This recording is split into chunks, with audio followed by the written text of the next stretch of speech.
Greetings, I'm Michael Black, Chief Operating Officer of Concise Network Solutions. We're a small, disabled, veteran-owned business that does telecommunications, turnkey networks, and structured cabling.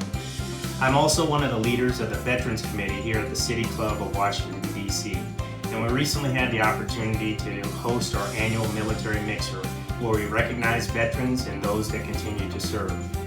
At this mixer, I had the opportunity to engage with Master Sergeant retired Chad Martiinez, who worked for me at the White House Communications Agency. Chad's daughter, Naya, is also someone that I mentor, and she happens to be a freshman in the class of 2023 at the United States Air Force Academy. And here's that interview with Chad Martiinez.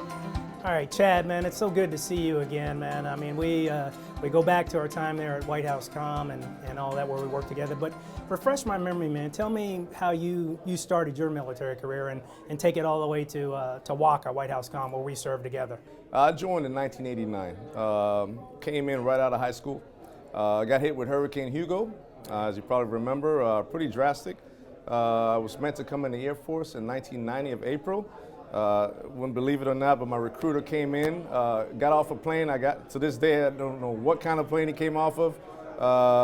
My dad drove him up, and I said first thing like, wow, where'd you come from? He said, well, came to check on my people. I said, wow, okay. So ultimately, he gave me an option to join the military earlier than I was originally scheduled to get in. I joined in October of '89, solely a month right after Hurricane Hugo. That's where my journey started. Originally came in, wanted to do 4 years, get my education, and get out. Right. 20 and a half, almost 22 years later, I retired under your command.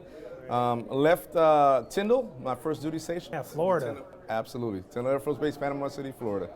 Ironically, if you hadn't known, very first friend of mine that I met at my first duty station just visited my daughter at the Air Force Academy this year for the Army Air Force game. I thought it was pretty neat.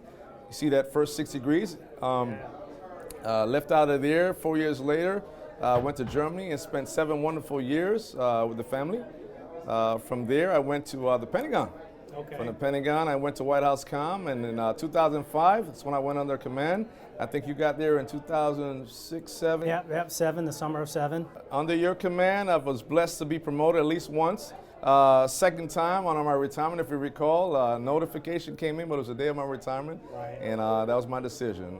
But wonderful years under your command.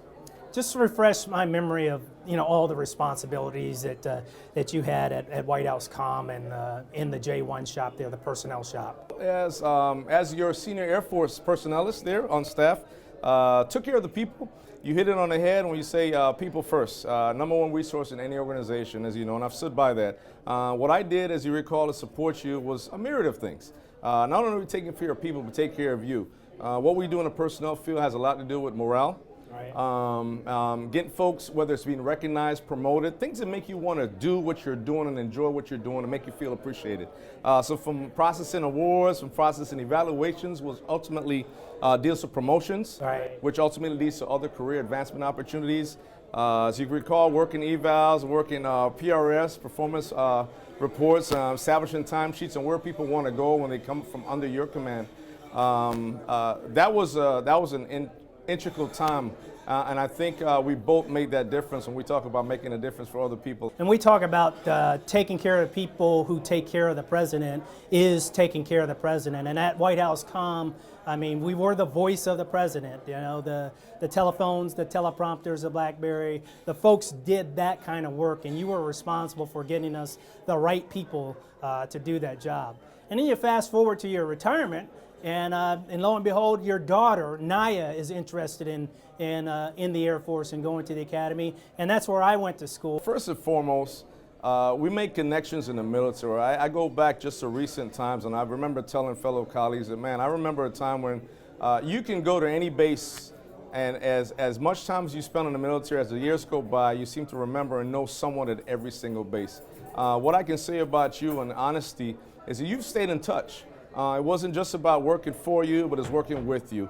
And having said all that, ironically, I do know of ties with you, your son, and yourself being a former graduate of the Air Force Academy. So reaching out to you and having been there for my daughter, who I never thought would have been in the military today. Wow. I'll be honest with you. I never thought she'd be in the military today. One of two girls But when she came to me and said that this is what she wanted to do, as a female in the military, in engineering, something that's not pretty, dominant for females, no matter where you look, but for her to want to do that and serve her country, and you being an inspiration to her, taking the time to sit down with her, whether it be at the Starbucks or just calling and checking on her at the academy over the few months that she's been there already, means a whole lot. And when your daughter comes back and tells you how much just a hug alone means so much, representing the family, those are the things that I see and I appreciate, not only myself, but the wife as well. We're very proud of Naya and all of her accomplishments, and that she decided to make the Academy, a journey that she wants to be. And I'm honored to be a part of that, and she's got me for life. Yes, sir. And we're excited about what she's going to accomplish.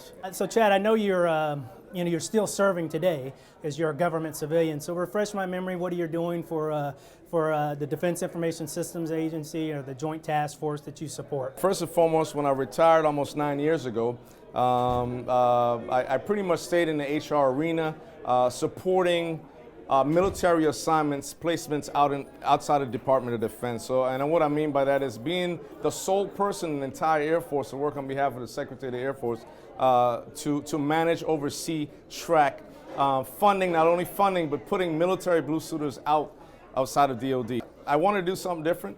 I want to apply some other tools out of my toolbox.